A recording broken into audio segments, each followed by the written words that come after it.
fuck going on, monkeys? If you can make sense of it by what the title says,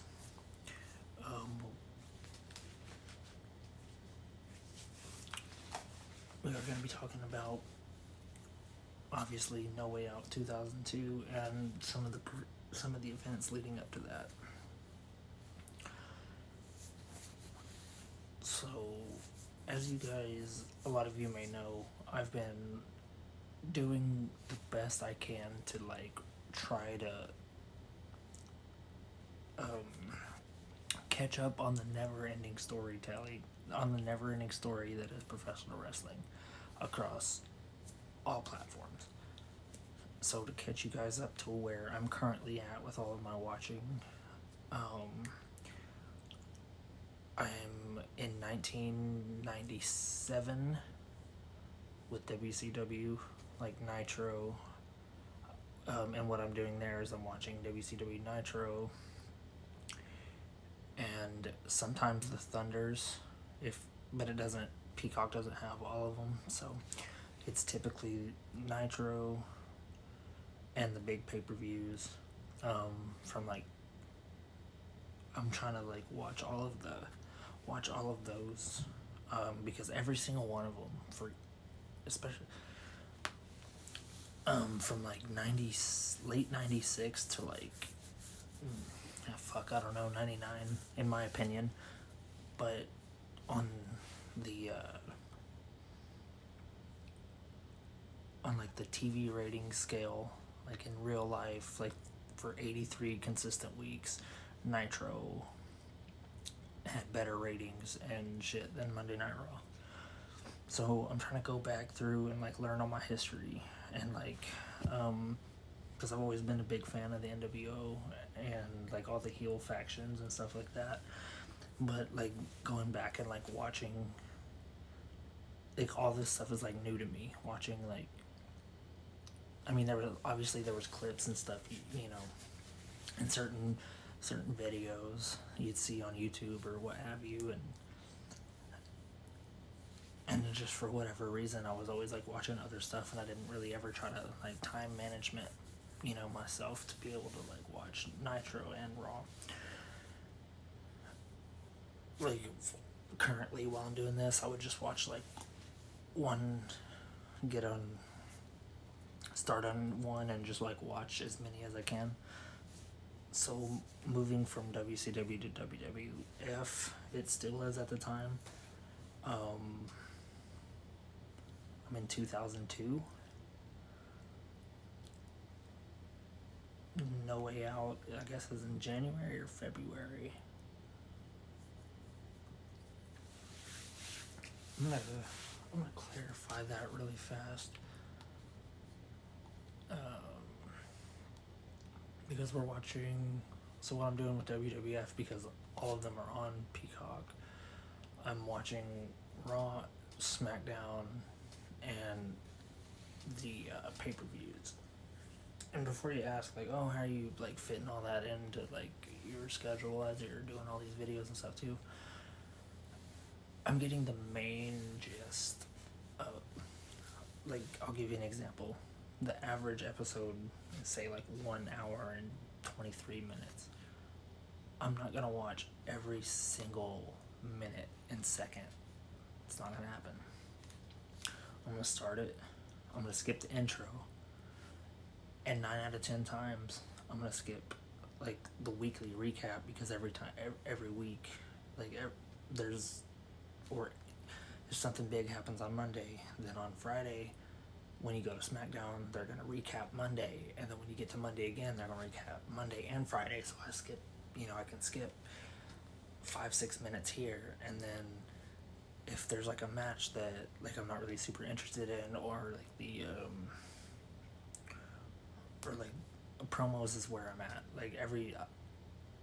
I try to hit every single promo and every backstage interview and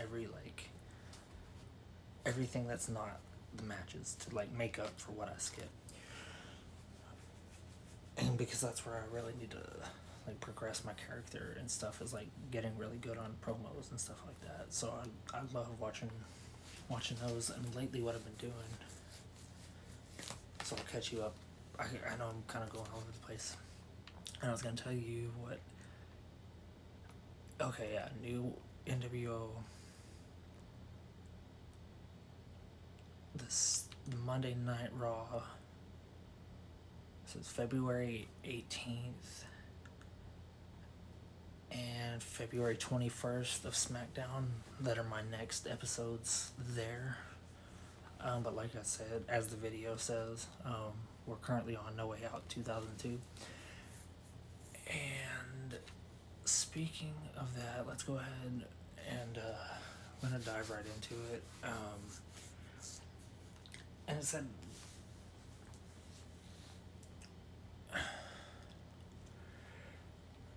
Triple H and Stephanie McMahon have one of the most toxic fucking relationships ever. And that's, I like grew up as a kid like watching like the crazy, just God, evil, vindictive shit that Stephanie McMahon did to Triple H, and even some of the shit he's done to her and some of the shit she did to her dad. Okay, I'm gonna show you guys this arena real quick, and then we're gonna get back. For obvious reasons, but the two semi trucks. Oh, and they're already starting them. So they're opening up the show. That's pretty cool. So it's been about a month. About a month ago, Vince put on.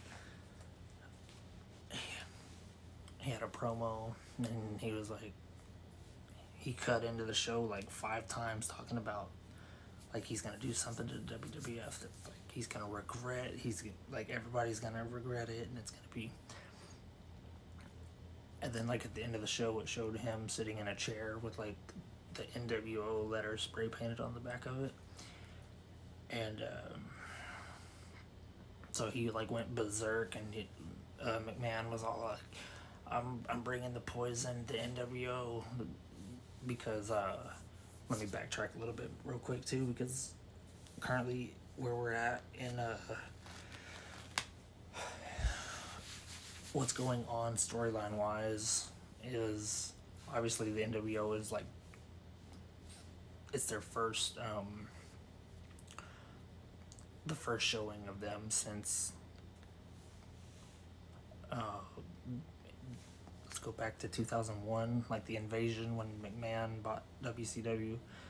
Like Hall, Nash, Hogan, Goldberg, Sting. There was like a handful of names that like did not was not a part of the invasion, and Triple H wasn't either, actually, because he was out with like a quad injury or some shit like that. But so fast forward from like March of 2001 when they first like bought WCW, and then all the way to February, you didn't see Hall, you didn't see Nash, you didn't see Hogan, you didn't see anybody, any big names from WCW, because they had this, I think they all had this like this thing in their contract that said, oh yeah, my night's going pretty good, man, I hope yours is too. But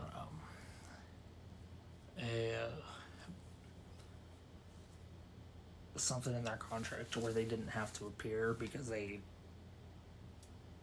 for whatever reason, so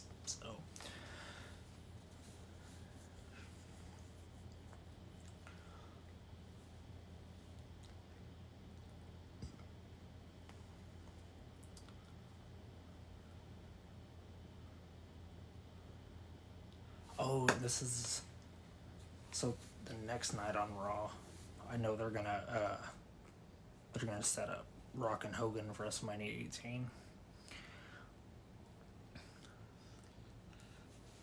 But I digress again. I'm also, I haven't been watching TNA in a little bit because I haven't had the subscription in a while. But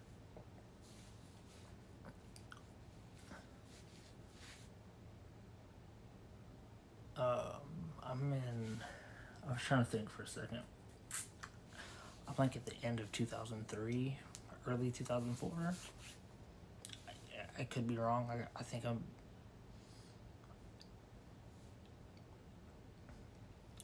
at the end of 2002, going into 2003. It's been, like I said, it's been like 6 or 7 months since I've had that, so I haven't been able to watch it. But there's just so much good shit. God, like just so many stories to catch up on, and so much content. When there's like a 2 to 3 hour live show, 52 weeks a year, like twice a week, and then if you want to count like the other companies too, like 2 or 3 times a week, and then trying to catch up on all that shit.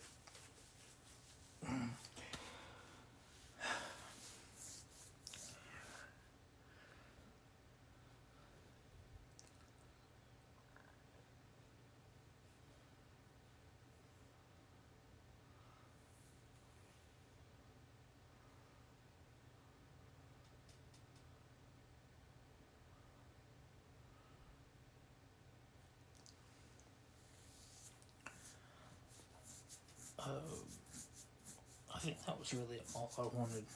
Oh, hey yo.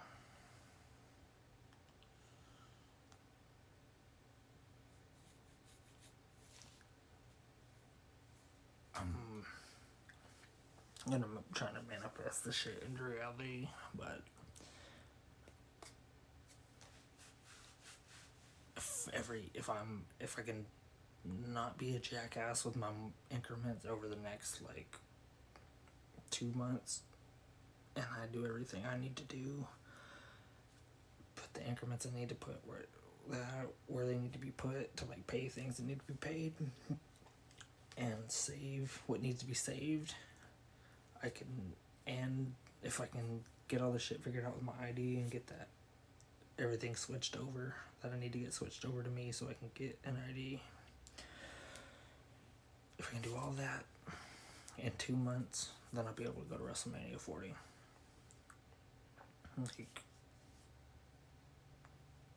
And fly, take it there. The plan is to like fly out on Friday.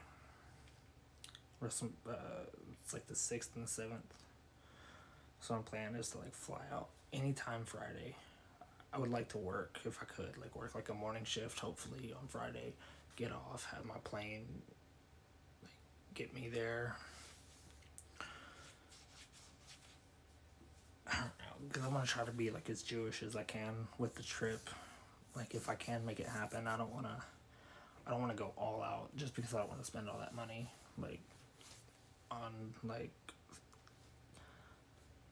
2 or 3 days of a hotel plus like food each day and stuff like that. I'm gonna try to be like super tight, like eat like small, like maybe like one or two small meals each day, and then like the Friday I get there, I want to stay like at the airport, or something like that night, because I've done that before, where I've like been coming back from somewhere and I have a layover, and I'm at the airport for 4 or 5 hours, and if I fall asleep, that 4 or 5 hours isn't gonna seem very long at all. So do that, and then go to the show Saturday and Sunday, and I have like an Airbnb somewhere to crash like Saturday night, get refreshed, get like good to go for Sunday, do the show, and then fly out like either as soon as it's over or somewhere, have like a super late flight out from like 11 it would have to. It'd be a super early morning for like Monday because it's probably gonna go for like probably gonna be like a 12-hour extravaganza between both days. I gotta think about that too. If I probably should cancel those days that I put in.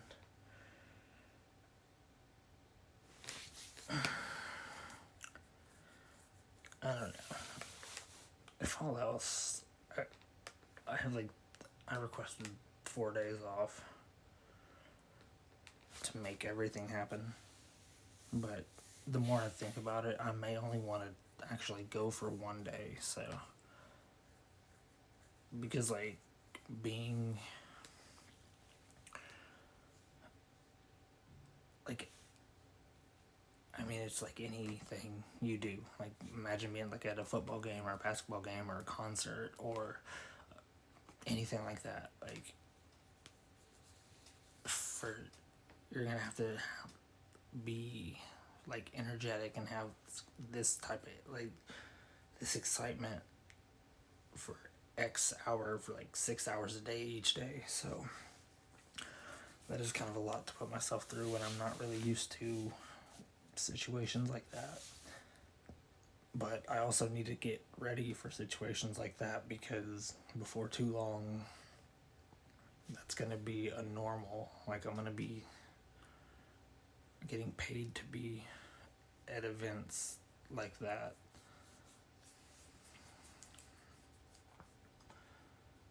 Very strange. What time is it? I probably should hit the fucking bricks because I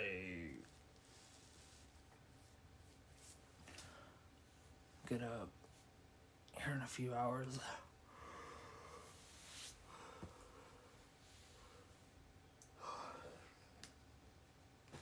I say a few hours. I have like, I can get like a good 8 hours of sleep if I go to sleep in the next few minutes. Next like 20-30 minutes, I'll get like a good 8 hours of sleep, which is more than I need to be sleeping. But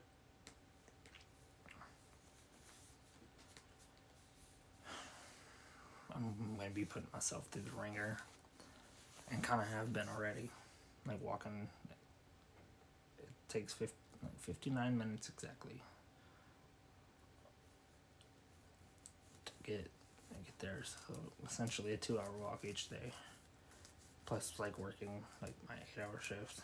It's like I get home tired, just fuck. But I just need to. I'm just keeping my mind like on the money, so I'm just grinding myself to the grindstone for like 5-6 months. Get myself like in a really good spot, and then start taking it easy again.